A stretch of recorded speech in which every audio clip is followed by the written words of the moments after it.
ನರೇಂದ್ರ ಮೋದಿಯವರು ಪ್ರಧಾನಿ ಆಗಲ್ವಂತೆ, ಚಂದ್ರಬಾಬು ನಾಯ್ಡು ಬಿಟ್ಟು ಹೋಗ್ತಾರಂತೆ, ನಿತೀಶ್ ಕುಮಾರ್ ಓಡಿ ಹೋಗ್ತಾರಂತೆ. ಈ ರೀತಿಯ ಲೆಕ್ಕಾಚಾರಗಳೆಲ್ಲ ನಿನ್ನೆವರೆಗೂ ಕೂಡ ನಡೀತಾ ಇತ್ತು, ನಿನ್ನೆ ಮಧ್ಯಾಹ್ನದವರೆಗೂ ಕೂಡ. ಈಗ ಅದೆಲ್ಲವೂ ಕೂಡ ಅಪ್ರಸ್ತುತ ಆಗಿದೆ. ಕಾರಣ ನರೇಂದ್ರ ಮೋದಿಯವರು 3ನೇ ಬಾರಿ ಪ್ರಧಾನಿಯಾಗೋದು ಖಚಿತ ಆಗಿದೆ. ಪ್ರಮಾಣ ವಚನಕ್ಕೂ ಕೂಡ ಸಿದ್ಧತೆಗಳು ನಡೀತಾ ಇದೆ. ಈಗ ಲೆಕ್ಕಾಚಾರಗಳು ನಡೀತಾ ಇದೆ. ಅಂದರೆ ಮುಂದೇನು, ಯಾವ ರೀತಿ ಕ್ಯಾಬಿನೆಟ್ ಇರುತ್ತೆ, ಯಾರು ಕ್ಯಾಬಿನೆಟಲ್ಲಿ ಇರಬಹುದು, ಯಾವ ರೀತಿ ಕ್ಯಾಬಿನೆಟಲ್ಲಿ ಸೀಟು ಹಂಚಿಕೆಯನ್ನು ಮಾಡಲಾಗುತ್ತೆ, ಅಂದರೆ ಯಾರಿಗೆ ಎಷ್ಟು ಸಚಿವ ಸ್ಥಾನ, ಯಾರಿಗೆ ಎಷ್ಟು ಸಚಿವ ಸ್ಥಾನ, ಅದಕ್ಕೇನಾದರೂ ಸೂತ್ರ ಇದೆಯಾ, ಏನಾದರೂ ಮಾನದಂಡಗಳಿದಾವ, ಇದೆಲ್ಲದರ ಬಗ್ಗೆ ಚರ್ಚೆ ಶುರುವಾಗಿದೆ. ದೆಹಲಿಯಲ್ಲಂತೂ ಬಹುದೊಡ್ಡ ಬೆಳವಣಿಗೆಗಳು ನಡೀತಾ ಇದೆ. ಇದೆಲ್ಲದರ ಡೀಟೇಲ್ ನಿಮ್ಮ ಮುಂದೆ ಒಂದೊಂದಾಗಿ ನಾನು ಇಡ್ತಾ ಹೋಗ್ತೀನಿ. ಮೋದಿ 3.0ಗೆ ಮುಹೂರ್ತ ಫಿಕ್ಸ್ ಆಗಿದೆ. ಭರ್ಜರಿ ಲೆಕ್ಕಾಚಾರವೂ ಕೂಡ ಶುರುವಾಗಿದೆ. ಮಿತ್ರರ ಬೇಡಿಕೆಯ ಮಧ್ಯೆ ಕ್ಯಾಬಿನೆಟ್ ರಚಿಸೋದಕ್ಕೆ ಸರ್ಕಸ್ ಶುರುವಾಗಿದೆ. ಇವತ್ತು ಬಿಜೆಪಿಯ ರಾಷ್ಟ್ರೀಯ ಅಧ್ಯಕ್ಷ JP ನಡ್ಡಾ ಅವರ ನಿವಾಸದಲ್ಲಿ ಬಿಜೆಪಿಯ ಪ್ರಮುಖ ನಾಯಕರು ಹೈ ವೋಲ್ಟೇಜ್ ಸಭೆ ಮಾಡಿದ್ದಾರೆ. ಅಮಿತ್ ಶಾ ಮತ್ತು ರಾಜನಾಥ್ ಸಿಂಗ್ ಈ ಸಭೆಯಲ್ಲಿ ಉಪಸ್ಥಿತರಿದ್ದರು, ಚರ್ಚೆ ಮಾಡಿದ್ರು. ಚರ್ಚೆಯ ಒಂದು ಹಂತದಲ್ಲಿ ಪ್ರಮುಖ ಖಾತೆಗಳನ್ನು ಬಿಜೆಪಿಯಲ್ಲೇ ಉಳಿಸಿಕೋಬೇಕು ಅನ್ನೋದರ ಬಗ್ಗೆಯೂ ಕೂಡ ಡಿಸ್ಕಸ್ ಆಗಿದೆ. ಕಾರಣ ಮಿತ್ರ ಪಕ್ಷಗಳಿಗೆ ಪ್ರಮುಖ ಖಾತೆಯನ್ನ ಕೊಟ್ಟರೆ ಆಡಳಿತದ ಮೇಲೆ ಪರಿಣಾಮ ಬೀರುವಂತ ಸಾಧ್ಯತೆಗಳಿದ್ದಾವೆ. ಆ ಕಾರಣಕ್ಕಾಗಿ ಪ್ರಮುಖ ಖಾತೆಗಳಾದಂಥ ವಿತ್ತ ಖಾತೆ, ಗೃಹ ಖಾತೆ, ವಿದೇಶಾಂಗ ಇಲಾಖೆ, ಈ ರೀತಿ ಪ್ರಮುಖ ಖಾತೆಗಳೇನಿದ್ದಾವೆ ಅದನ್ನು ನಮ್ಮ ಬಳಿಯೇ ಉಳಿಸ್ಕೋಬೇಕು, ಹೇಗಾದರೂ ಸರಿ. ಬೇರೆ ಖಾತೆಗಳನ್ನು ಮಿತ್ರ ಪಕ್ಷಗಳಿಗೆ ಕೊಡುವಂಥ ಯೋಚನೆಯನ್ನ ಮಾಡೋಣ ಅನ್ನೋದರ ಬಗ್ಗೆ ಚರ್ಚೆಯಾಗಿದೆ. ಹಂಗಿದ್ರೆ ನರೇಂದ್ರ ಮೋದಿಯವರ ಮುಂದಿನ ಕ್ಯಾಬಿನೆಟ್ ಯಾವ ರೀತಿ ಇರುತ್ತೆ, ಅದಕ್ಕೇನಾದರೂ ಸೂತ್ರವನ್ನು ಮಾಡಲಾಗಿದೆಯಾ? ಕ್ಯಾಬಿನೆಟ್ಗೆ ಬಿಜೆಪಿ ನಾಯಕರು ಅನುಸರಿಸಿರುವಂಥ ಸೂತ್ರ ಯಾವುದು? ಡೀಟೇಲ್ ನಿಮ್ಮ ಟಿವಿ ಸ್ಕ್ರೀನ್ ಮೇಲೆ ನೀವು ನೋಡ್ತಾ ಇದ್ದೀರಿ. ಮೋದಿ ಕ್ಯಾಬಿನೆಟ್ ರಚನೆಗೆ ಬಿಜೆಪಿ ಅಥವಾ ಮೋದಿ 3.0 ಕ್ಯಾಬಿನೆಟ್ ರಚನೆಗೆ, ಸಚಿವ ಸಂಪುಟ ರಚನೆಗೆ ವಿಶೇಷ ಸೂತ್ರವೊಂದನ್ನು ಬಿಜೆಪಿ ನಾಯಕರು ಯೋಚನೆ ಮಾಡ್ತಾ ಇದ್ದಾರೆ. ಅದು ಯಾವ ರೀತಿ ಅಂತಂದರೆ, ಬಿಜೆಪಿಯ ಮಿತ್ರ ಪಕ್ಷಗಳಿದ್ದಾವೆ, ಅದರಲ್ಲಿ JDU, TDP, ಶಿವಸೇನೆ ಪ್ರಮುಖ ಮಿತ್ರ ಪಕ್ಷಗಳು. ಕಾರಣ ನಂಬರ್ಸ್ ದೃಷ್ಟಿಯಿಂದ. ಸೊ ಮಿತ್ರ ಪಕ್ಷದ ಪ್ರತಿ 5 ಸದಸ್ಯರ ಪೈಕಿ ಒಬ್ಬರಿಗೆ ಸಚಿವ ಸ್ಥಾನ ಅನ್ನುವಂಥ ಸೂತ್ರ. ಇದನ್ನು ಇನ್ನೂ ಸಿಂಪಲ್ ಆಗಿ ನಾನು ಹೇಳಬೇಕು ಅಂತಂದ್ರೆ, TDPಗೆ 16 ಸದಸ್ಯರಿದ್ದಾರೆ. TDPಯಲ್ಲಿ ಚಂದ್ರಬಾಬು ನಾಯ್ಡು ಅವರ ಪಾರ್ಟಿಯಲ್ಲಿ 16 ಸಂಸದರು ಅಂತಾದ್ರೆ ಪ್ರತಿ 5 ಸಂಸದರ ಪೈಕಿ ಒಬ್ಬನಿಗೆ ಅಂತಂದ್ರೆ 16ಕ್ಕೆ 3 ಸಚಿವ ಸ್ಥಾನ ಸಿಕ್ಕಂಗೆ ಅಂತ ಡಿಸ್ಕಸ್ ಮಾಡಿದ್ದಾರೆ ಬಿಜೆಪಿ ನಾಯಕರು. ಆಗ ಇದನ್ನ ಮಿತ್ರ ಪಕ್ಷದ ಗಮನಕ್ಕೂ ಕೂಡ ತರುವಂತ ಪ್ರಯತ್ನಗಳಾಗಿದೆ. ಆದರೆ ಇದನ್ನ JDU, TDP ಮತ್ತು ಶಿವಸೇನೆ ಒಪ್ಪಿಕೊಂಡಿಲ್ಲ ಅನ್ನುವಂಥ ಮಾಹಿತಿ ಇದೆ. ಕೊನೆಗೆ ಪ್ರತಿ 4 ಸಂಸದರ ಪೈಕಿ ಒಬ್ಬರಿಗೆ ಸಚಿವ ಸ್ಥಾನದ ಆಫರ್ ಅನ್ನ ಕೂಡ ಕೊಡಲಾಗಿದೆ. ಅಂದ್ರೆ TDP ಬಳಿ 16 ಸಂಸದರಿದ್ದಾರೆ, ಪ್ರತಿ 4ಕ್ಕೆ 1 ಅಂತಂದ್ರೆ ಒಟ್ಟು 4 ಸಚಿವ ಸ್ಥಾನ. ಈ ಕಡೆ JDU ಕೈಯಲ್ಲಿ 12 ಸಂಸದರಿದ್ದಾರೆ, 4ಕ್ಕೆ 1 ಅಂತಂದ್ರೆ 3 ಸಚಿವ ಸ್ಥಾನ. ಶಿವಸೇನೆ ಬಳಿ ಇರೋದು 7-8. ಸೊ ಶಿವಸೇನೆ ಶಿಂದೆ ಬಣ, ಸೊ ಅವರಿಗೆ 1-2 ಸಚಿವ ಸ್ಥಾನ ನೀಡುವಂತ ಆಫರ್ ಕೊಡಲಾಗಿದೆ. ಈ ಸಂಧಾನಕ್ಕೆ ಮಿತ್ರ ಪಕ್ಷಗಳು ಬಹುತೇಕ ಒಪ್ಪುವಂತ ಸಾಧ್ಯತೆಗಳಿದ್ದಾವೆ. ಆದರೆ ಇಲ್ಲೂ ಒಂದು ಬಾರ್ಗೇನ್ ನಡೀಬಹುದು. ಅದು ಯಾವ ರೀತಿ ಅಂತಂದ್ರೆ, ಕ್ಯಾಬಿನೆಟ್ ದರ್ಜೆ ಎಷ್ಟು, ರಾಜ್ಯ ಸಚಿವ ಸಂಪುಟ ದರ್ಜೆ ಎಷ್ಟು, ಸೊ ಇದರ ಬಗ್ಗೆಯೂ ಕೂಡ ಬಾರ್ಗೇನ್ ಆಗುವಂಥ ಸಾಧ್ಯತೆಗಳಿದ್ದಾವೆ. ಸೊ ಇದರ ಜೊತೆಗೆ ಇನ್ನೊಂದಿಷ್ಟು ಆಫರ್ ಅನ್ನ ಕೂಡ ಮಿತ್ರ ಪಕ್ಷಗಳಿಗೆ ಕೊಡಲಾಗಿದೆ. ಮಿತ್ರರಿಗೆ ಏನು ಆಫರ್ ಕೊಡಲಾಗಿದೆ, ಸಚಿವ ಸ್ಥಾನದ ಜೊತೆಗೆ ಏನು ಆಫರ್, ಡೀಟೇಲ್ ನೋಡೋಣ. ಆ ಡೀಟೇಲ್ ಬರ್ತಾ ಇದೆ. NDA ಕೂಟದ ಪಕ್ಷಗಳಿಗೆ ಬಿಜೆಪಿಯಿಂದ ಆಫರ್ ಅನ್ನು ಕೊಡಲಾಗ್ತಾ ಇದೆ. 1 ಸಚಿವ ಸ್ಥಾನ, ಈಗಾಗಲೇ ಹೇಳಿದೆ, ಅದಕ್ಕೊಂದು ಸೂತ್ರ ರೆಡಿ ಮಾಡ್ತಾ ಇದ್ದಾರೆ. ಗೊತ್ತಿಲ್ಲ ಅದು ಎಷ್ಟರ ಮಟ್ಟಿಗೆ ವರ್ಕೌಟ್ ಆಗುತ್ತೆ ಅಂತ, ಬಟ್ ಯೋಚನೆಯಂತೂ ಸಾಗ್ತಾ ಇದೆ. ಇದರ ಜೊತೆಗೆ ಸಚಿವ ಸ್ಥಾನದ ಜೊತೆಗೆ ಹಲವು ಅನುಕೂಲಗಳನ್ನು ಕೂಡ ಮಾಡಿಕೊಡಲಾಗುತ್ತೆ ಅಂತ ಆಮಿಷವನ್ನು ಒಡ್ಡಲಾಗಿದೆ. ಅಂದರೆ ಕೇಂದ್ರ ಸರ್ಕಾರದ ಜವಾಬ್ದಾರಿ ನಮಗಿರಲಿ, ಅಂದರೆ BJPಗಿರಲಿ, ರಾಜ್ಯದಲ್ಲಿ ನಿಮ್ಮ ಪವರನ್ನು ನಾವು ಡಿಸ್ಟರ್ಬ್ ಮಾಡಲ್ಲ, ಕಂಪ್ಲೀಟ್ ಸ್ವಾತಂತ್ರ್ಯವನ್ನು ನಿಮಗೆ ಕೊಡಲಾಗುತ್ತೆ. ಇದನ್ನು ಇನ್ನೂ ಈಸಿಯಾಗಿ ನಾನು ಹೇಳಬೇಕು ಅಂತಂದರೆ, ಚಂದ್ರಬಾಬು ನಾಯ್ಡು ಆಂಧ್ರ ಪ್ರದೇಶದ ಮುಖ್ಯಮಂತ್ರಿಯಾಗಿ ಪ್ರಮಾಣ ವಚನ ಸ್ವೀಕರಿಸಿದ ನಂತರ ಕಂಪ್ಲೀಟ್ ಪವರ್ ನಿಮಗಿರುತ್ತೆ, ನಾವು ಡಿಸ್ಟರ್ಬ್ ಮಾಡಲ್ಲ ಅನ್ನೋದು ಒಂದು. ನಿತೀಶ್ ಕುಮಾರ್ ಅವರಿಗೂ ಕೂಡ ಕಂಪ್ಲೀಟ್ ಪವರ್. ಈ ಕಡೆ ಶಿವಸೇನೆಯಲ್ಲಿ ಶಿಂದೆ ಬಣಕ್ಕೂ ಕೂಡ ಅದೇ ರೀತಿಯ ಆಫರನ್ನು ಕೊಡಲಾಗಿದೆ. ನಿಮ್ಮ ರಾಜ್ಯಗಳ ಅಭಿವೃದ್ಧಿಗೆ ಹೆಚ್ಚಿನ ಅನುದಾನವನ್ನು ಕೂಡ ಕೊಡುವಂಥ ಪ್ರಯತ್ನ ನಾವು ಮಾಡ್ತೀವಿ. ಅನುದಾನವನ್ನು ಏಕಾಏಕಿ ಕೊಡೋದಕ್ಕೆ ಬರಲ್ಲ, ಅದಕ್ಕೆ ಅದರದ್ದೇ ಆದಂಥ ಪರ್ಟಿಕ್ಯುಲರ್ ನಿಯಮಗಳಿದ್ದಾವೆ. ಆದರೆ ವಿಶೇಷ ಅನುದಾನವನ್ನು ಕೊಡೋದಕ್ಕೆ ಅವಕಾಶ ಇದೆ ಕೇಂದ್ರ ಸರ್ಕಾರಕ್ಕೆ, ಸ್ಪೆಷಲ್ ಗ್ರಾಂಟ್ಸ್ ಅಂತ ಕರೀತಾರೆ.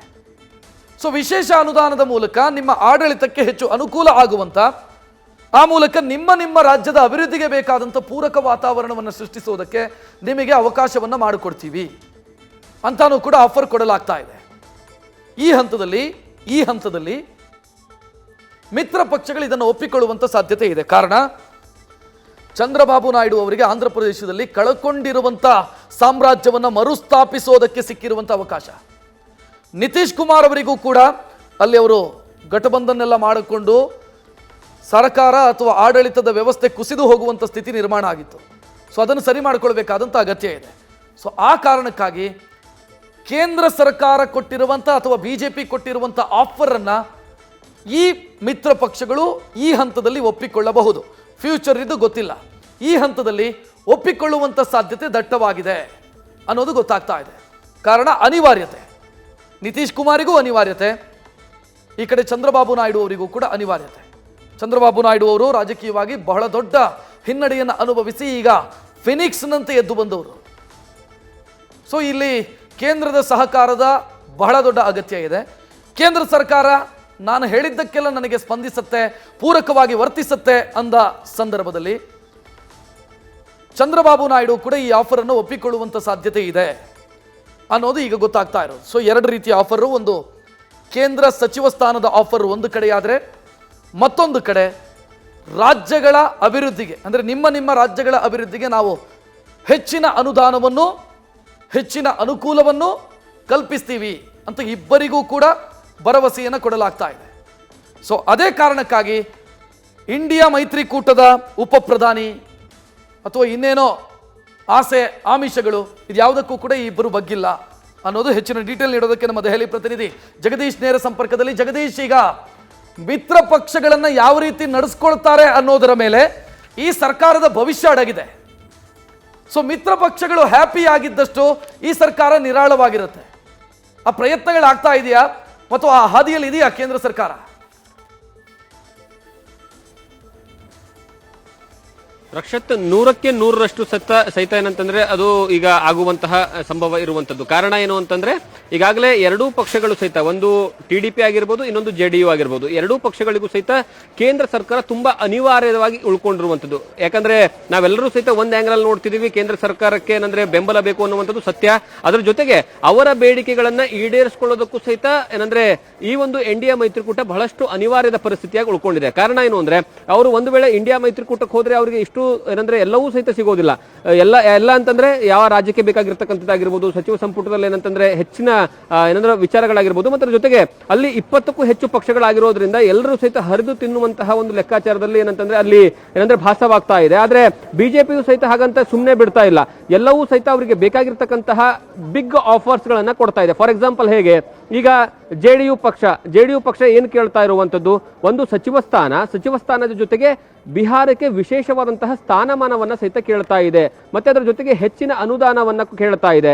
ಅದರ ಜೊತೆಗೆ ಅಲ್ಲಿ ಪೂರ್ತಿಯಾಗಿ ಸರ್ಕಾರವನ್ನ ಆಯಾ ರಾಜ್ಯಕ್ಕೆ ಏನಂತಂದ್ರೆ ಪೂರ್ತಿಯಾಗಿ ಬಿಟ್ಕೊಡುವಂಥದ್ದು. ಅಂದ್ರೆ ಈಗ ನಿತೀಶ್ ಕುಮಾರ್ ಅವರು ಇದ್ದಾರೆ, ಅಲ್ಲಿ ಪೂರ್ತಿಯಾಗಿ ಸಂಪೂರ್ಣವಾಗಿ ಅವರೇ ಅಧಿಕಾರವನ್ನ ನಿಭಾಯಿಸುವಂಥದ್ದು. ಯಾಕಂದ್ರೆ ಅಲ್ಲಿ ಬಿಜೆಪಿ ಜೊತೆಗೆ ಮೈತ್ರಿ ಇರುವಂತಹ ಕಾರಣಕ್ಕಾಗಿ ಪೂರ್ತಿ ಅವರಿಗೆ ಫ್ರೀ ಹ್ಯಾಂಡ್ ಕೊಡುವಂತಹ ಕೆಲಸವನ್ನ ಮಾಡೋದಕ್ಕೆ ಪ್ಲಾನ್ ಅನ್ನ ಮಾಡ್ಕೊಂಡಿದ್ದಾರೆ. ಅದರ ಜೊತೆಗೆ ವಿಶೇಷವಾದಂತಹ ಪ್ಯಾಕೇಜ್ ಕೊಡೋ ಸಲುವಾಗಿ ಸಹಿತ ಪ್ಲಾನ್ ಅನ್ನ ಮಾಡ್ಕೊಳ್ತಿದ್ದಾರೆ ಅನ್ನುವಂಥದ್ದು. ಮತ್ತೊಂದು ಕಡೆಗೆ ಇಲ್ಲಿ ಕೇಂದ್ರ ಸರ್ಕಾರದಲ್ಲಿ ಏನಂದ್ರೆ ಬಹಳಷ್ಟು ಪ್ರಮುಖವಾದಂತಹ ಖಾತೆಗಳೇನು ಕೇಳ್ತಿದಾರಲ್ಲ, ಅದರಲ್ಲಿ ಸ್ವಲ್ಪ ಏನಂತಂದ್ರೆ ತಡಿಬಹುದು ಅನ್ನುವಂಥದ್ದು. ಕಾರಣ ಏನು ಅಂತಂದ್ರೆ ಪ್ರಮುಖವಾದಂತಹ ಖಾತೆಗಳಲ್ಲಿ ಅದರಲ್ಲೂ ಪ್ರಮುಖವಾಗಿ ಏನಂದ್ರೆ ರೈಲ್ವೆ ಖಾತೆಯನ್ನ ಕೇಳ್ತಿದ್ದಾರೆ, ಹಣಕಾಸು ಖಾತೆ ಮೇಲೂ ಸಹಿತ ರಾಜ್ಯ ಖಾತೆ ಮೇಲೆ ಕಣ್ಣಿಟ್ಟಿದ್ದಾರೆ. ಅದರ ಜೊತೆಗೆ ಬೇರೆ ಬೇರೆ ಖಾತೆಗಳನ್ನ, ಪ್ರಮುಖವಾದಂತಹ ಖಾತೆಗಳನ್ನ ಕೇಳ್ತಾ ಇದ್ದಾರೆ. ಆದ್ರೆ ಅಂತಹ ಪ್ರಮುಖ ಖಾತೆಗಳನ್ನ ಅವರಿಗೆ ಕೊಡೋದು ಬಹುತೇಕ ಬಹುತೇಕ ಅನುಮಾನ ಅನ್ನುವಂಥದ್ದು ಹೇಳಲಾಗ್ತಾ ಇರುವಂಥದ್ದು. ಕಾರಣ ಏನು ಅಂದ್ರೆ ಅದು ದೇಶದ ಹಿತದೃಷ್ಟಿಯಿಂದ ಮತ್ತೆ ಅದರ ಜೊತೆಗೆ ಮೋದಿಯ ಅಂದ್ರೆ ಮುಂದಿನ ಕಲ್ಪನೆಯ ಕನಸಿಗೆ ಏನಂತಂದ್ರೆ ಧಕ್ಕೆ ಆಗ್ಬಹುದು ಅನ್ನುವಂತಹ ಲೆಕ್ಕಾಚಾರದಲ್ಲಿ. ಆದ್ರೆ ಹಾಗಂದ ತಕ್ಷಣ ಅವರಿಗೆ ಏನಂದ್ರೆ ಈಸಿಯಾಗಿ ಬಿಟ್ಕೊಡ್ತಾ ಇಲ್ಲ, ಅವರಿಗೆ ಏನೋ ಸಮಾಧಾನ ಮಾಡುವಂತಹ ಕೆಲಸವನ್ನ ಮಾಡ್ತಾ ಇದ್ದಾರೆ. ಮತ್ತು ಇನ್ನೊಂದು TDPಯ ವಿಚಾರದಲ್ಲಿ ಹೇಳಬೇಕು, ಯಾಕಂದ್ರೆ TDPಗೆ ಬಹಳಷ್ಟು ಇಂಪಾರ್ಟೆಂಟ್ ವಿಚಾರ ಏನಂದ್ರೆ ವಿಶಾಖಪಟ್ಟಣವನ್ನ ಅಲ್ಲಿ ರಾಜಧಾನಿಯಾಗಿ ಮಾಡಬೇಕು, ಅಲ್ಲಿ ಆಂಧ್ರ ಪ್ರದೇಶದಲ್ಲಿ. ಅದಕ್ಕೆ ಬೇಕಾಗಿರುವಂತದ್ದು ಕೇಂದ್ರ ಸರ್ಕಾರದ ಸಹಕಾರ, ಬಹಳಷ್ಟು ಪ್ರಮುಖವಾದಂತಹ ಯೋಜನೆಗಳನ್ನು ತೆಗೆದುಕೊಂಡು ಹೋಗಬೇಕು. ಅದರ ಜೊತೆಗೆ ವಿಶೇಷವಾದಂತಹ ಪ್ಯಾಕೇಜ್ ಅನ್ನ ಆ ರಾಜಧಾನಿಗೆ ಏನಂದ್ರೆ ಕೊಡಬೇಕಾಗತ್ತೆ. ಅಲ್ಲಿ ರಾಜಧಾನಿ ಮಾಡಬೇಕು ಅಂದ್ರೆ ಬರೋಬ್ಬರಿ 80,000ದಿಂದ 1 ಲಕ್ಷ ಕೋಟಿ ರೂಪಾಯಿಗಳ ಯೋಜನೆ ಇರುವಂತದ್ದು. ಆ ಯೋಜನೆಗೆ ಏನಂದ್ರೆ ಸಹಕಾರ ಆಗಬೇಕು ಅಂದ್ರೆ ಕೇಂದ್ರ ಸರ್ಕಾರದ ನೇರವಾದಂತಹ ಅನುದಾನ ಬೇಕಾಗುತ್ತೆ. ಆ ಅನುದಾನವನ್ನ ಕೊಡೋ ಮೂಲಕವಾಗಿ, ಯಾಕಂದ್ರೆ ಇನ್ನೊಂದು ನೀವು ಅಬ್ಸರ್ವ್ ಮಾಡಬೇಕು, TDPಯಲ್ಲಿ ಗೆದ್ದಿರ್ತಕ್ಕಂತಹ ಏನಂದ್ರೆ 16 ಜನರಲ್ಲಿ ಏನಂದ್ರೆ ಬಹುತೇಕರು ಸಹಿತ ಅಂದ್ರೆ ಹೊಸಬರು ಇದ್ದಾರೆ. ಹೊಸದಾಗಿ ಏನಂದ್ರೆ ಮೊದಲ ಬಾರಿಗೆ ಗೆದ್ದಿರ್ತಕ್ಕಂಥವ್ರು ಹೆಚ್ಚಿನ ಪ್ರಮಾಣದಲ್ಲಿದ್ದಾರೆ. ಅವರಿಗೆ ಕೇಂದ್ರದಲ್ಲಿ ಬಹಳಷ್ಟು ದೊಡ್ಡ ಖಾತೆಯನ್ನು ಕೊಟ್ಟರು ಸಹಿತ ನಿಭಾಯಿಸುವಂತಹ ಶಕ್ತಿ ಇದೆ ಅನ್ನುವಂತಹ ಕ್ವಶನ್ ಮಾರ್ಕ್ ಸಹಿತ ಸ್ವತಃ TDP ನಾಯಕರುಗಳೆಲ್ಲ ಇದೆ. ಹಾಗಂದ ತಕ್ಷಣ ಅವರು ಕೇಂದ್ರದಲ್ಲಿ ಸಚಿವರಾಗೋದಿಲ್ಲ ಅಂತಲ್ಲ, ಕೇಂದ್ರದಲ್ಲಿ ಸಚಿವರಾಗ್ತಾರೆ, ಆದ್ರೆ ಬಹಳಷ್ಟು ದೊಡ್ಡ ಖಾತೆಗಳನ್ನ ಅವರು ತೆಗೆದುಕೊಳ್ಳೋದಿಲ್ಲ ಅನ್ನುವಂತಹ ವಿಚಾರ ಏನಂದ್ರೆ ಆ ರೀತಿಯ ಚೌಕಾಸಿ ಏನಂತಂದ್ರೆ ನಡೀತಾ ಇರುವಂತದ್ದು. ಬಟ್ ಅವರಿಗೆ ಬೇಕಾಗಿರ್ತಕ್ಕಂತಹ ವಿಶೇಷ ಸ್ಥಾನಮಾನ ಆಗಿರಬಹುದು, ಅದ್ರ ಜೊತೆಗೆ ವಿಶೇಷವಾದಂತಹ ಅನುದಾನ ಮತ್ತೆ ಅಲ್ಲಿ ಸಂಪೂರ್ಣವಾದಂತಹ ರಾಜ್ಯದಲ್ಲಿ ಅವರಿಗೆ ಕೊಡಬೇಕಾದಂತಹ ಅಧಿಕಾರವನ್ನ ಪೂರ್ತಿಯಾಗಿ ಫ್ರೀ ಹ್ಯಾಂಡ್ ಕೊಡೋದಕ್ಕೆ ಪ್ಲಾನ್ ಅನ್ನ ನಡೀತಾ ಇರುವಂತದ್ದು. ರಕ್ಷತ್, ಜಗದೀಶ್, ಹಂಗಿದ್ರೆ ಇಲ್ಲಿ ಮೋದಿ ಸರ್ಕಾರದ ಜುಟ್ಟು ಮಿತ್ರ ಪಕ್ಷಗಳ ಕೈಯಲ್ಲಿದೆ ಅನ್ನೋದು ಎಷ್ಟು ಸತ್ಯನೋ ಅಥವಾ ಎಷ್ಟು ವಾಸ್ತವನೋ ಅಷ್ಟೇ ನರೇಂದ್ರ ಮೋದಿ ಸರ್ಕಾರಕ್ಕೂ ಕೂಡ ಅಡ್ವಾಂಟೇಜ್ ಇದೆ ಈ ಮಿತ್ರರ ವಿಚಾರದಲ್ಲಿ. ನರೇಂದ್ರ ಮೋದಿ ಸರ್ಕಾರಕ್ಕೂ ಕೂಡ ಅವರನ್ನ ಕಂಟ್ರೋಲಲ್ಲಿ ಇಟ್ಟುಕೊಳ್ಳೋದಕ್ಕೆ ಅಥವಾ ಅವರನ್ನ ತೃಪ್ತಿದಾಯಕವಾಗಿ 5 ವರ್ಷಗಳ ಕಾಲ ಇರಿಸಿಕೊಳ್ಳೋದಕ್ಕೆ ಬೇಕಾದಂಥ ವ್ಯವಸ್ಥೆಯೂ ಕೂಡ ಕೇಂದ್ರ ಸರ್ಕಾರದ ಬಳಿ ಇದೆ ಅಂತ ಅರ್ಥ. ಖಂಡಿತವಾಗ್ಲೂ ರಕ್ಷತ್, ನೀವು ಕಳೆದ 2 ದಿವಸಗಳಿಂದ ಯಾವಾಗ ರಿಸಲ್ಟ್ ಬಂತಲ್ಲ, ರಿಸಲ್ಟ್ ಬಂದಾಗಿಂದ ಇಲ್ಲಿವರೆಗೆ ಅಬ್ಸರ್ವ್ ಮಾಡ್ತಾ ಹೋಗಿ ನೀವು ಎಲ್ಲೂ ಸಹಿತ ಏನಂತಂದ್ರೆ ಪೂರ್ತಿಯಾಗಿ ಒಂದೇ ಒಂದು ಏನಂದ್ರೆ ಹೇಳಿಕೆಯು ಸಹಿತ ವಿರುದ್ಧವಾಗಿ ಬರ್ತಾ ಇಲ್ಲ. ಈಗ ಕಳೆದ 2 ದಿವಸಗಳಿಂದನೂ ನಿನ್ನೆ ಮತ್ತೆ ಇವತ್ತಿನಿಂದ JDU ನಾಯಕರು ಕೆಲವೊಂದು ವಿಚಾರಗಳನ್ನು ಹೇಳ್ತಿದ್ದಾರೆ ವಿನಃ ಎಲ್ಲೂ ಸಹಿತ ನಿತೀಶ್ ಕುಮಾರ್ ಆಗಲಿ ಅಥವಾ TDP ನಾಯಕರಾಗಲಿ ಒಂದೇ ಒಂದು ವಿರೋಧ ಹೇಳಿಕೆಗಳನ್ನ ಕೊಡ್ತಾ ಇಲ್ಲ. ಮತ್ತೆ ಬಹಿರಂಗವಾಗಿ ನಾವು ಇಷ್ಟು ಬೇಡಿಕೆಗಳನ್ನ ಇಟ್ಟಿದ್ದೀವಿ ಅನ್ನುವಂತಹ ವಿಚಾರಗಳನ್ನ ಹೇಳ್ತಾ ಇಲ್ಲ. ಮತ್ತೆ ಅದ್ರ ಜೊತೆಗೆ ನಮಗೆ ಯಾವ ಸಚಿವ ಸ್ಥಾನವನ್ನ ಬೇಕು ಅನ್ನುವಂತಹ ವಿಚಾರಗಳು ಸಹಿತ ಇಲ್ಲಿಯವರೆಗೆ ಬಹಿರಂಗವಾಗಿ ಒಬ್ಬ ನಾಯಕ ಮಾತಾಡಿಲ್ಲ. ನೀವು ಇತಿಹಾಸವನ್ನ ತೆಗೆದು ನೋಡಿದ್ರೆ JDU ನಾಯಕರುಗಳು ಪ್ರತಿ ಬಾರಿಯೂ ಸಹಿತ ಒಂದು ಪಕ್ಷದಿಂದ ಮತ್ತೊಂದು ಪಕ್ಷಕ್ಕೆ ಜಂಪ್ ಆಗುವಂತಹ ಸಂದರ್ಭದಲ್ಲಿ ಅವಾಗಲೇ ಏನಂತಂದ್ರೆ ಅವರ ನಾಯಕರುಗಳು ಏನಂದ್ರೆ ಬಹಿರಂಗವಾಗಿ ಹೇಳಿಕೆಗಳನ್ನ ಕೊಡ್ತಾ ಇರುವಂತದ್ದು ನೋಡ್ತಾ ಇದ್ರಿ ನೀವು. ಮತ್ತೆ ಅದ್ರ ಜೊತೆಗೆ ಬಹಳಷ್ಟು ಜನ ಇಂಡಿಯಾ ಮೈತ್ರಿಕೂಟದ ನಾಯಕರುಗಳು ಸಹಿತ ಸಂಪರ್ಕ ಮಾಡಿದ್ರು, ಇನ್ನೂವರೆಗೂ ಸಹಿತ ನಾವು ಸಂಪರ್ಕದಲ್ಲಿ ಇದೀವಿ ಅಥವಾ ಏನಂತಂದ್ರೆ ನಾವು ಅವ್ರ ಪರವಾಗಿದೀವೋ ಅಥವಾ ಅವ್ರ ವಿರುದ್ಧವಾಗಿದೀವೋ ಅನ್ನುವಂತಹ ಹೇಳಿಕೆಗಳು ಬರ್ತಾ ಇಲ್ಲ. ಯಾಕಂದ್ರೆ ಈಗ NDA ಮೈತ್ರಿಕೂಟದಲ್ಲಿ ಈ BJPಗೆ ಈ ಇಬ್ರು ನಾಯಕರುಗಳು, ಒಂದು TDP ಆಗಿರ್ಬೋದು JDU ನಾಯಕರುಗಳು ಎಷ್ಟು ಅವಶ್ಯಕತೆ ಇದಾರೋ ಅದಷ್ಟೇ ಅವಶ್ಯಕತೆ ಅವರಿಗೂ ಸಹಿತ ಈ BJPಯ ಸರ್ಕಾರ ಬಹಳಷ್ಟು ಅನಿವಾರ್ಯತೆವಾಗಿದೆ. ನೀವು ಫಾರ್ ಎಕ್ಸಾಂಪಲ್ ಈಗ ಆಂಧ್ರ ಪ್ರದೇಶದ ವಿಚಾರ ಹೇಳ್ತಾ ಇದ್ದ ನಿಮ್ಗೆ ನಾನು ವಿಶಾಖಪಟ್ಟಣಂ ಕನಸಿನ ಕೂಸು ಯಾರ್ದು ಏನಂದ್ರೆ ಅಲ್ಲಿರುವಂತಹ ಈಗ ಚಂದ್ರಬಾಬು ನಾಯ್ಡು CM ಆಗ್ತಾ ಇದಾರಲ್ಲ ಅವ್ರದ್ದು, ಹಾಗಾಗಿ ಏನಂತಂದ್ರೆ ಅವರು ಈ ಹಿಂದೆ CM ಆಗಿಂತ ಸಂದರ್ಭದಲ್ಲೂ ಸಹಿತ ಅದನ್ನೇನಂತಂದ್ರೆ ಘೋಷಣೆಯನ್ನ ಮಾಡಿ ಅಲ್ಲಿ ಫುಲ್ ಪ್ಲಾನ್ ರೆಡಿಯಾಗಿ ಅಲ್ಲಿ ದೊಡ್ಡ ಮಟ್ಟದಲ್ಲಿ ಕಾರ್ಯವೂ ಸಹಿತ ಆರಂಭ ಆಗುತ್ತೆ. ಆದ್ರೆ ಅಷ್ಟರ ಮಟ್ಟಿಗೆ ಅದಕ್ಕೆ ದುಡ್ಡು ಇರಲಿಲ್ಲ. ಆ ದುಡ್ಡಿಲ್ಲದೆ ಇರುವಂತಹ ಕಾರಣದ ಸಂದರ್ಭದಲ್ಲಿ ಏಕಾಏಕಿ ಏನಂದ್ರೆ ಅಲ್ಲಿ ಅವಧಿ ಮುಕ್ತಾಯ ಆಗುತ್ತೆ, ಸರ್ಕಾರ ಹೊಸದಾಗಿ ಜಗನ್ ಸರ್ಕಾರ ಬರುತ್ತೆ, ಅದನ್ನ ಬೇರೆ ಕಡೆಗೆ ರಾಜಧಾನಿಯಾಗಿ ನಾವು 3 ರಾಜಧಾನಿಯಾಗಿ ಮಾಡ್ತೀವಿ 3 ಪ್ಲೇಸ್ಗಳಲ್ಲಿ ಅನ್ನುವಂತಹ ವಿಚಾರಗಳನ್ನ ಹೇಳ್ತಾರೆ. ಆದ್ರೆ ಈಗ ಮತ್ತೆ ಚಂದ್ರಬಾಬು ನಾಯ್ಡು ಬಂದಿರುವಂತಹ ಕಾರಣಕ್ಕಾಗಿ ಆ ಯೋಜನೆ, ಹಳೆ ಯೋಜನೆ, ತನ್ನ ಕನಸಿನ ಯೋಜನೆಯನ್ನ ಅನುಷ್ಠಾನ ಮಾಡಬೇಕಾಗಿರುವಂತಹ ಅನಿವಾರ್ಯದ ಪರಿಸ್ಥಿತಿ ಅಲ್ಲಿ ಇದೆ. ಆ ಯೋಜನೆಗೆ ಬರೋಬ್ಬರಿ ಬೇಕಾಗಿರುವಂತದ್ದು ಎಷ್ಟು ಸಣ್ಣ ಪುಟ್ಟ ಹಣ ಅಲ್ಲ, 80,000ದಿಂದ 1 ಲಕ್ಷ ಕೋಟಿ ರೂಪಾಯಿ. ಯಾಕಂದ್ರೆ ಎಲ್ಲವೂ ಸಹಿತ ಹೊಸದಾಗಿ ಕಟ್ಟಬೇಕು. ಅದು ಒಂದು ಏನಂದ್ರೆ ಪ್ಲಾನ್ಡ್ ಸಿಟಿಯಾಗಿ ರೆಡಿ ಆಗ್ತಾ ಇದೆ. ಅಷ್ಟು ಪ್ಲಾನ್ಡ್ ಸಿಟಿಯಾಗಿ ರೆಡಿ ಆಗಬೇಕು ಅಂದ್ರೆ ಒಂದು ವೇಳೆ ಇಂಡಿಯಾ ಮೈತ್ರಿಕೂಟಕ್ಕೆ ಹೋದ್ರೂ ಸಹಿತ ಏನಂದ್ರೆ ಯಾವುದೇ ಕಾರಣಕ್ಕೂ ಅಷ್ಟೊಂದು ಹಣವನ್ನು ತೆಗೆದುಕೊಂಡು ಹೋಗೋದಕ್ಕೆ ಆಗೋದಿಲ್ಲ. ಅದರ ಜೊತೆಗೆ ಏನಂದ್ರೆ ಕೇಂದ್ರ ಸರ್ಕಾರದಲ್ಲಿ ಅವರ ಸಂಸದರಿಗೆ ಸಚಿವ ಸ್ಥಾನವನ್ನು ಸಹಿತ ಸಿಗ್ತಾ ಇದೆ. ಇಷ್ಟೆಲ್ಲ ಸಿಕ್ಕ ಮೇಲೆ ಯಾಕೆ ಅವರು ಈ ಒಂದು NDA ಮೈತ್ರಿಕೂಟ ಬಿಟ್ಟು ಹೋಗ್ತಾರೆ ಅನ್ನುವಂತಹ ಪ್ರಶ್ನೆ. ಮತ್ತೆ ಇನ್ನೊಂದು JDU ವಿಚಾರದಲ್ಲಿ ಹೇಳಬೇಕು, ಒಂದ್ ವೇಳೆ ಚಂದ್ರಬಾಬು ನಾಯ್ಡು ಜೊತೆಲಿದ್ದು JDU ಒಂದ್ ವೇಳೆ ಕೊನೆ ಹಂತದಲ್ಲಿ ಕೈ ಬಿಟ್ಟು ಹೋದ್ರೂ ಸಹಿತ ಅಲ್ಲಿ ಏನೂ ಆಗೋದಿಲ್ಲ ಅನ್ನುವಂತಹ ಸಂದೇಶ ಈಗಾಗಲೇ ಬಿಜೆಪಿ ರವಾನೆ ಮಾಡ್ತಾ ಇದೆ. ಹಾಗಾಗಿ ಈ ಕಡೆ ಚಂದ್ರಬಾಬು ನಾಯ್ಡುನು ಬಿಟ್ಟು ಹೋಗುವಂತದ್ದು ಅನಿವಾರ್ಯತೆ ತೀರಾ ಕಡಿಮೆ, ಇನ್ನೊಂದು ಕಡೆಗೆ JDU ಸಹಿತ ಬಿಟ್ಟು ಹೋಗುವಂತದ್ದು ತೀರಾ ಕಡಿಮೆ. JDU ಬಿಟ್ಟು ಹೋದ್ರೂ ಸಹಿತ ಕೇವಲ 12 ಸ್ಥಾನಗಳು ಮಾತ್ರ ಕಡಿಮೆ ಆಗ್ತವೆ.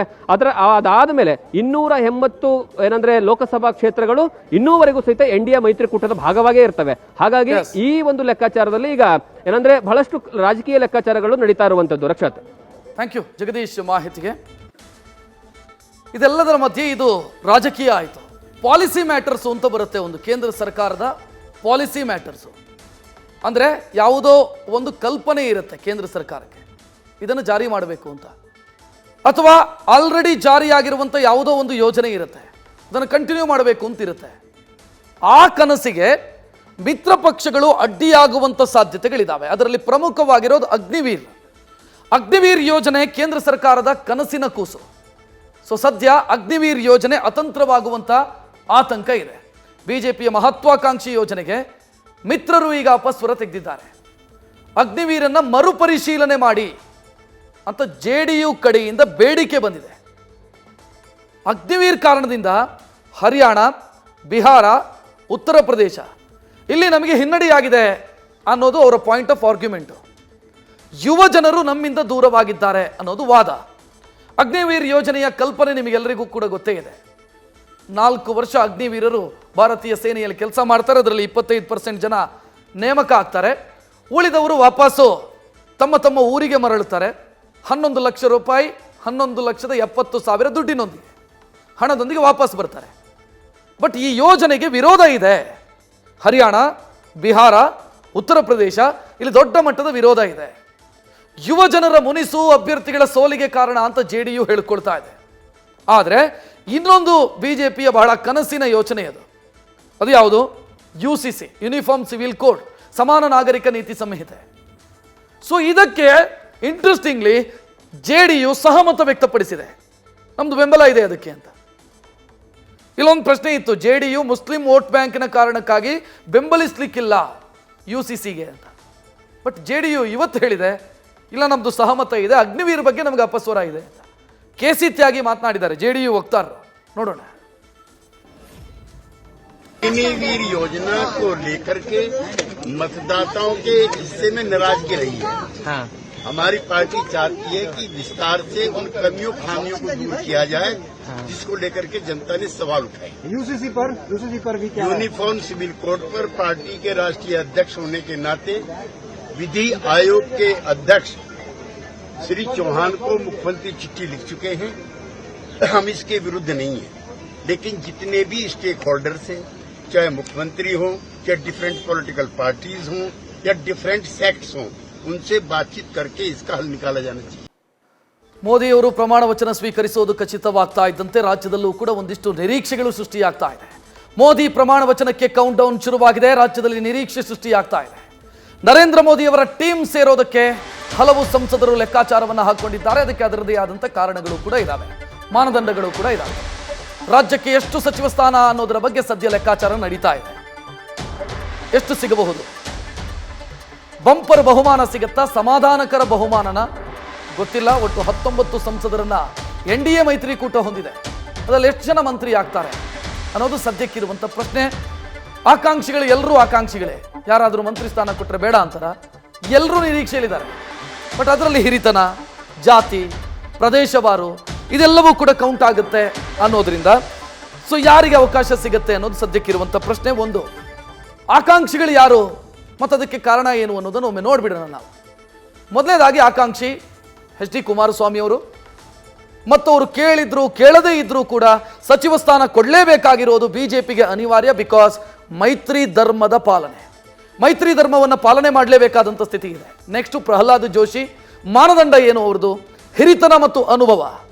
ಸಚಿವರಾಗಿ ಕೆಲಸ ಮಾಡಿದಂಥ ಅನುಭವ ಇದೆ, ಹಿರಿತನ ಇದೆ. ಮತ್ತು ಅನಂತ್ ಕುಮಾರ್ ಅವರ ಜಾಗವನ್ನು ಪ್ರಹ್ಲಾದ್ ಜೋಶಿ ಅವರು ತುಂಬುತ್ತಾ ಇದ್ದಾರೆ ಅನ್ನೋ ಭಾವನೆ ಇದೆ.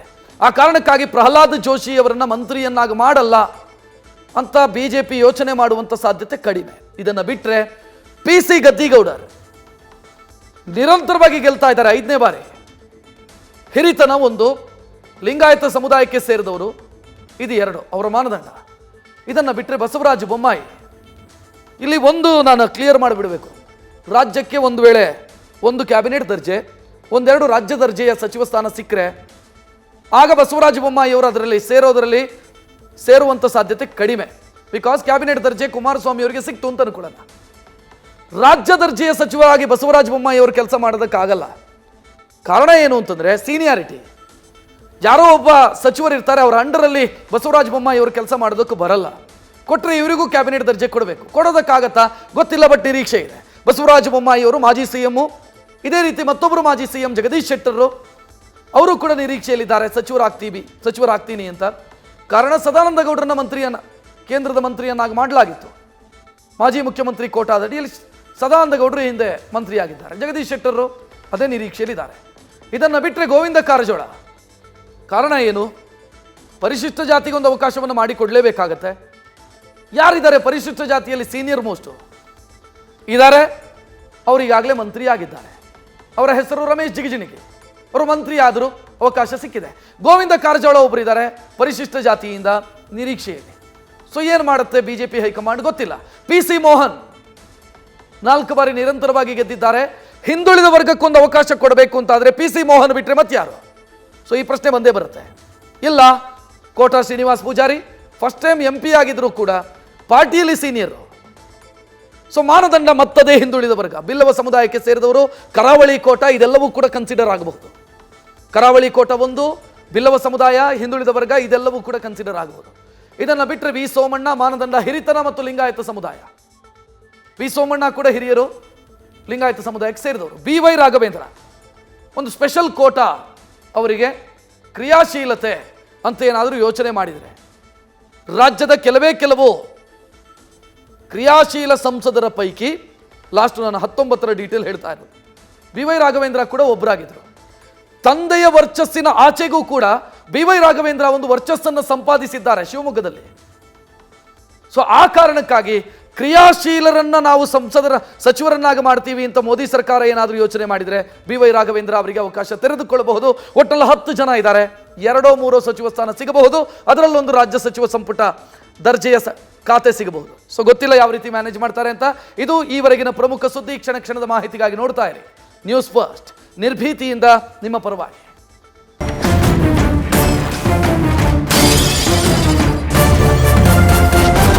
ನ್ಯೂಸ್ ಫಸ್ಟ್, ನಿರ್ಭೀತಿಯಿಂದ ನಿಮ್ಮ ಪರವಾಗಿ.